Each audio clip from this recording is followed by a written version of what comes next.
So we're back here on the rebuild, and you guys have been sending your questions in, so thank you very much for those. I'll start dealing with them by going through the chassis to start with. We've got a few of those and we'll do one at a time.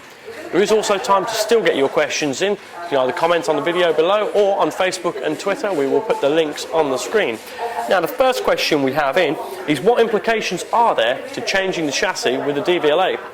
Well, a chassis, like many other things, is just a part, and according to the suppliers of this chassis, which we asked quite a few questions about, what the Dvla will want to know is that you've actually disposed of your old chassis and not resold it on to effectively now allow a cloned vehicle to be on the road. Now, the easiest way to do that is actually to remove the chassis number from the previous chassis and disable the chassis at the same time, which is to say you've cut a section out of it, which means it's scrap. So what we do, and what most people will do, and if the Dvla ever knock at your door, what you should do is chop off the front leg of your chassis. So your chassis number will be just printed right across there.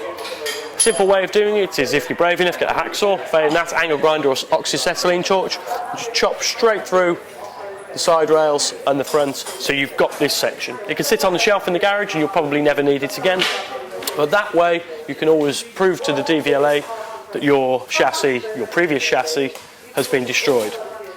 Now, some people ask about whether to cut out the old chassis number and attach it to the new one.